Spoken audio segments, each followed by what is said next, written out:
पड़ गया ना। धुंधली बोली मेरा नाम धुंधली है तो मैं अपने बच्चे का नामकरण स्वयं करूंगी, कोई नहीं करने आएगा। तो ब्राह्मण देव बोले क्या नाम रखोगे अपने पुत्र का? बोले मेरा नाम धुंधली तो मेरे पुत्र का नाम धुंधकारी होगा। क्या नाम होगा? धुंधकारी। तो धुंधकारी आगे चल करके बहुत ही बड़ा अज्ञानी निकला, भगवान को ना मानने वाला निकला, नास्तिक निकला, संतों को पीटता था, बिल्कुल भजन नहीं करता था। लोगों ने कहा इससे तो पूरा मोहल्ला परेशान हो रहा है, कैसा पुत्र जन्मा है। अब इसके जो पिताजी थे, जो पुत्र के वियोग में बेचैन हुए थे ना उस समय, अब उनको फिर निराशा हुई। पुत्र नहीं था तब मैं दुखी था, पुत्र हो गया तो उसके ऐसे आचरण हुए, अब मैं और भी दुखी हूं, अब क्या करूं। उसको गुणों से परेशान होकर के उनके पिता ने घर को छोड़ दिया। घर को छोड़ के जंगल में चले गए। बोले अब मैं घर की तरफ मुख मुड़ा के देखूंगा भी नहीं, केवल भगवान की तपस्या करूंगा। जंगल में चले गए उसके पिताजी। अब धुंधकारी ने देखा कि अब तो मैं बिल्कुल सही हूं, जब मेरे पिताजी नहीं है घर में, अब मैं और भी बढ़ के अपराध करूंगा। अब तो वो वेश्याओं को घर में रखने लगा, अनेक वेश्याओं को घर में लाया, उनको रखने लगा, वेश्या वृत्ति करने लगा। इतना उसका दिमाग खराब हो गया, कलयुग सवार हो गया पूरी तरीके से धुंधकारी पर। तो एक दिन क्या होगा, माता ने सोचा कि ये तो मेरे सामने ही अपराध कर रहा है, वेश्याओं को रख रहा है। तो उसकी माता ने सोचा जब मेरे पति ही नहीं है, वो भी चले गए और पुत्र हमें ऐसा मिला तो मैं जी के करूंगी क्या। उन्होंने भी अपने प्राण त्याग दिया। ऐसे पुत्र से अच्छा मैं ही अपने प्राण त्याग दूं, वो बढ़िया है, किसी की ताने तो भी नहीं सुनेंगे हम। खुद बेचारी ने अपना शरीर त्याग दिया। अब धुंधकारी और भी विचित्र हो गया। अब उसने सोचा अब तो मैं बिल्कुल अनाथ हूं, ना पिता का साया मेरे ऊपर ना माता का। अब वो बढ़ चढ़ के अपराध करने लगा पूरी तरीके से, पूरी तौर पर। एक दिन क्या हुआ, उसके घर में जो वेश्याएं थी उन्होंने सोचा ये तो चोरी भी करता है, राजाओं के यहाँ से बड़ी बड़ी चोरी करता है। पहले इसने छोटी छोटी चोरी की, फिर ये बड़ी बड़ी करने लगा। ऐसा ही होता है, जब बच्चे छोटी गलतियां करें तो उनको माता को पहले से ही उनको रोकना चाहिए। 10 साल तक अगर आपने अपने बच्चे को सुधार लिया तो समझ लीजिए उसका जीवन सफल हो गया। जैसे ही 10 साल के ऊपर बच्चा हुआ, वो आपने नहीं सुधार पाया तो आपके वो वचनों से मुकर जाएगा, वो अपने मन की करेगा। उसकी उम्र होती है 10 साल। 10 साल तक वो कोरा कागज होता है, उस पर आप जो भी लिख देंगे वो हमेशा वो याद रखेगा। तो अपने बच्चों को अच्छे संस्कार दो, धुंधकारी जैसे मन बनाना। 10 साल के अंदर अंदर बच्चों को सुधारो, भजन में उनका मन लगाओ, आप भी भजन करो, बच्चे आपको देख के भजन करेंगे। ठीक है ना। कई माताएं कहती हैं मैं सोचती हूँ कि मेरे यहाँ कन्हैया जैसा बालक जन्मे। ठीक है ना। तो अब आप बताओ कन्हैया का जन्म कैसे हुआ था? जब उनकी माता यशोदा कैसी थी, भजन में लीन रहती थी, भजनानंदी थी, तब कन्हैया का जन्म हुआ। तो अगर आपको कन्हैया का जन्म चाहना है तो स्वयं को यशोदा बनना पड़ेगा। ठीक है ना, तभी तो कन्हैया जी जन्म लेंगे। अब आप हो धुंधली तो बच्चा कैसे कन्हैया हो जाएगा। तो आप लोग भी अपने वचनों को सुधारें, अपने कर्मों को सुधारें, भगवान की भजन करें, बच्चों को भी अच्छे संस्कार दें, जिससे बच्चे भी आगे चल के अच्छे मार्ग पे जाएं, धुंधकारी जैसे ना बने। तो भक्तों, उन वेश्याओं ने सोचा कि ये चोरी करता है, बड़े बड़े राजाओं के यहाँ डाका डालता है, तो इसको तो भाई नरक भोगना है। तो अगर ये नरक भोगेगा तो इसके साथ हम भी नरक भोगेंगे। उनका दिमाग घूमा वेश्याओं का। तो उन्होंने सोचा क्यों ना चुपचाप इसको मार दिया जाए, जिससे हमारी करनी सुधर जाएगी, हम भी भगवान का भजन करने लगेंगे। कहते हैं अंत भला तो सब भला। अभी तक मैंने जो भी अपराध किए हैं, अंत में आकर के भगवान के भजन करूंगी तो शायद मेरी करनी सुधर जाए। तो क्यों ना इसको भी जड़ से ही खत्म कर दो। तो उन वेश्याओं ने एक दिन क्या किया, चूल्हा जलता था पहले गांवों में, देखा है ना, चूल्हे में लक्कड़ जलते थे खूब गरम।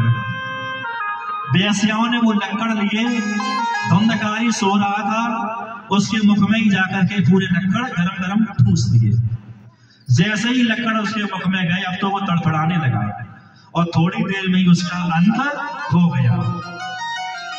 अब धुंधकारी का जब अंत हुआ, अब वेश्याओं ने क्या सोचा, अंत भला तो सब भला, अंत में अच्छा हो गया तो शायद भगवान मेरी सुन ले। तो आप लोग भी शुरू से भजन करो, शायद भजन ना करवा तो अंत समय जरूर करना, ठीक है ना। अगर आप कीर्तन में कीर्तन मुख से नहीं बोलेगी तो मरने के 1 महीने पहले आपका बोलना बंद हो जाएगा। जब आपका अंत समय आएगा तो उसके 1 महीने पहले ही आपकी बोलती बंद हो जाएगी। कहते नहीं है वो तो 1 महीने से पहले से बोलना बंद कर गया। वो क्यों बोलना बंद कर जाता है, जिंदगी भर उसने कीर्तन नहीं किया इसलिए। तो आप लोग जब कीर्तन करेंगे, भजन करेंगे, कथा सुनेंगे, कथा में दान करेंगे, कथा में दान करेंगे, तब आपका जो है जीवन सही होगा। अंत समय पर आपके मुख से राम राम निकलेगा, ठीक है ना। तो भजन हमेशा करते ही रहो, भजन भी बहुत जरूरी है। अंत भला तो सब भला, ये होना चाहिए। संगत भी अच्छी होनी चाहिए, धुंधकारी जैसी संगत अपने बच्चों को मत देना। संगत अच्छी होनी चाहिए, जैसी करोगे संगत वैसी बनेगी रंगत, जैसा खाओगे अन्न वैसा बनेगा मन, सही बात है ना। और जैसा पियोगे पानी वैसी बनेगी वाणी। तो शुद्ध भोजन करो, शुद्ध पानी पियो, जिससे शरीर अच्छा रहे। तो आप लोग अपने बच्चों को अच्छे संस्कार दो, अच्छे आचरण दो। देखो बहुत बढ़िया संगत की बात आई, एक हमें दृष्टांत याद आ गया। एक राजा मेले में गया तो वहां पर 2 तोते बिक रहे थे। क्या बिक रहे थे? 2 तोते। तो राजा ने पूछा, भैया जी ये तोते कितने कितने रुपए के हैं? बोले भैया हैं तो ये भाई भाई सगे, लेकिन एक के रेट है 1100 रुपए और एक तोता का मूल्य केवल 11 रुपए। बोले इतना अंतर है सगे भाई? बोले हाँ जी। ऐसा क्यों? तोता जब एक सी, कलर एक सा, चोंच एक सी, सगे भैया, तो फिर मूल्य में अंतर क्यों? एक तोता 11 रुपए का क्यों है और एक तोता 1100 रुपए का क्यों है? इसका कारण दुकानदार ने बताया, आप तोतों को लेके जाओ, आपको स्वयं पता चल जाएगा ऐसा क्यों है। राजा बोला मैं परीक्षा लूंगा, उसने पेमेंट कर दिया दुकानदार का। दोनों तोता को लेके अपने घर पर गया, दोनों तोता को अलग अलग पिंजरे में बंद किया। तो राजा जब सुबह उठता था तो उनमें से जो 1100 रुपए वाला तोता था वो डेली बोलता था सुबह, राजा जी राधे राधे, राजा जी राधे राधे, सुबह हो गई उठो, सुबह हो गई उठो, राधे राधे, राधे राधे। तोता बोलता है राधे राधे, उसके मुख से राधे राधे निकलता था सुबह, ठीक है ना। अपने मालिक की नींद जगाता था, उठिए स्वामी जी राधे राधे। राजा ने सोचा ये तो भगवान का नाम ले रहा है, चलो आप इस पर विशेष ध्यान देते हैं। दूसरे वाले पे दूसरा पिंजरा लगाया अपने कमरे में। जैसे ही सुबह नींद खुली तो उस तोते के मुख से क्या निकला, अरे मक्कार कहीं के दुष्ट, अभी तक लेटा हुआ है, देख सुबह हो गई, सूर निकल आए, तेरे ऊपर सूर आ गए, अभी तक नहीं उठा, कितना बड़ा दुष्ट है।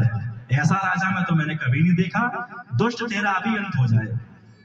अब समझो राजा ने तुरंत विचार कर लिया, ये है 1100 वाले में ये क्वालिटी है और 11 रुपए वाले में ये क्वालिटी है।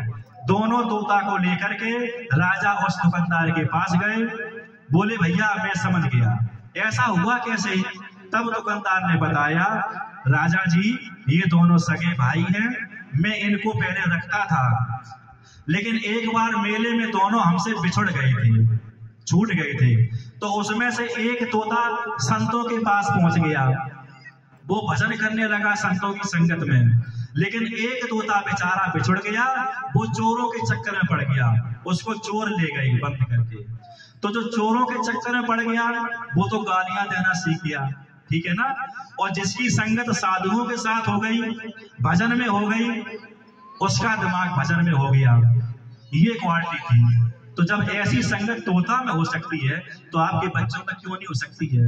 तो अपने बच्चों को अच्छी संगत में उसे रखो, धुंधकारी जैसा कभी मत बनाए। बोलिए राधा रानी सरकार की जय हो। इसके बाद सुनते हैं हम लोग, जब धुंधकारी का अंत हो गया, अब आपको पता ही है, जब उसने जीवन भर ब्राह्मणों को मारा, ब्रह्म हत्या लादे हुए है, संतों को मारा, वैश्याओं को रखा, वैसा वृत्ति किया, तो उसे क्या स्वर्ग मिलेगा? कभी नहीं मिलेगा। नरक योनि भोगने लगा और महान पिशाच बन गया। पिशाच का मतलब भूत होता है ना। महान पिशाच बन गया और इधर उधर भटकने लगा। और वहीं गोकर्ण महाराज, उसके भाई जो थे, वो भगवान की कथा सुनाने लगे, सभी को भजन करने लगे। गोकर्णो पंडितो ज्ञानी और धुंधकारी महाखला, धुंधकारी खल बन गया। लेकिन गोकर्ण महाराज बहुत बड़े विद्वान बने थे। जब धुंधकारी का अंत हुआ, पिशाच योनि में चला गया। अब बहुत बेचैन है, अब सोच रहा है मैंने तो भैया इतने ब्राह्मणों को मारा, कभी भी भजन नहीं किया, उसी का मुझे ये भोगना पड़ रहा है। गोकर्ण के सपने में भी आने लगा, भैया मुझे मुक्ति दो, भैया मुझे मुक्ति दो, क्योंकि जानता था मेरे भैया गोकर्ण जी हैं, वो भगवान की कथा सुनाते हैं, तो शायद ये मेरी मुक्ति कर दें। डेली सपने में गोकर्ण जी के आते थे धुंधकारी जी।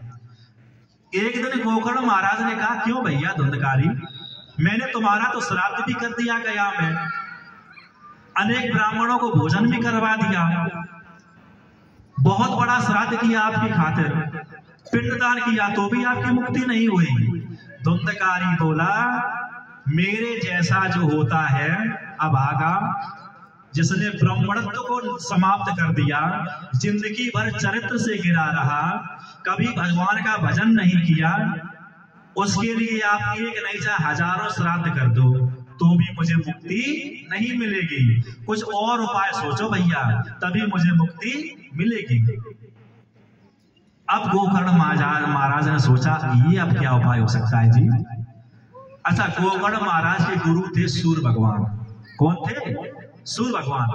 तुरंत ही गोकर्ण महाराज ने सूर्य भगवान की स्तुति की, स्तुति करके उनसे कहा, मैं इस समस्या में फंसा हूं प्रभु, आप कृपया मेरा मार्गदर्शन करें, मेरा भाई पिशाच योनि में है, उसकी मुक्ति कैसे हो, कृपया मुझे मार्ग बताएंगे। तब सूर्य भगवान ने गोकर्ण महाराज को बताया था, आप जैसे विद्वान को क्या बताना, आप तो भगवान की कथा पूरी कंठस्थ किए हो, आप भागवत कथा सुना दो अपने भैया को, उसका उद्धार हो जाएगा, वो पिशाच योनि से मुक्त हो जाएगा। तब गोकर्ण महाराज ने सोचा, ये उपाय तो सही है। तब गोकर्ण महाराज ने बढ़िया स्थान ढूंढा, साप्ताहिक ज्ञान यज्ञ का आयोजन किया और कथा शुरू की। अपने भैया से कहा, भैया जहां भी हो, क्योंकि पिशाच तो दिखते नहीं है कहाँ है, भैया आप जहां भी हो कथा में आ जाएं, मैं कथा शुरू कर रहा हूं, आप सुनते रहना। अब चूंकि पिशाच है तो दिखेगा नहीं। तो धुंधकारी ने क्या किया, बगल में एक 7 गांठ का बांस पड़ा हुआ था। क्या पड़ा हुआ था? बांस, जिसमें 7 गांठी थी। उसी बांस में वो बैठ गया, पिशाच जो था धुंधकारी। जैसे उसने पहले दिन की कथा सुनी तो बांस की पहली गांठी चटक गई, ठीक है ना। जैसे ही दूसरे दिन की कथा सुनी, बांस की दूसरी गांठ चटक गई। जैसे ही तीसरे दिन की कथा सुनी, तीसरी गांठ का भी भेदन हो गया अपने आप, खूब तेज आवाज आती है। जैसे ही चौथी गांठ की फटी, 5वें दिन की कथा सुनी, 5वीं गांठ फट गई। नंबर से जब उसने कथाएं सुनी, जैसे ही 7वें दिन की कथा सुनी, वैसे ही 7वें दिन की गांठ अपने आप फट गई। जैसे ही गांठ फटी, सामने धुंधकारी प्रकट हो गया एक इंसान के रूप में। बोला, भैया आपने मुझे मुक्ति दे दी, मैं आपसे बहुत प्रसन्न हूं। मेरी मुक्ति का कोई भी उपाय नहीं था, आपने मेरे लिए बहुत ही अच्छा उपाय ढूंढा। बहुत अच्छी बात है, मैं आपका जन्म जन्म भर आभारी रहूंगा। इस प्रकार गोकर्ण महाराज को बैकुंठ से विमान आया। समझ लो, ऐसा अभागा धुंधकारी उसके लिए विमान आया। आप समझ रहे हैं क्यों विमान आया? क्योंकि उसने अंत समय में पिशाच योनि में भगवान की कथा सुन ली।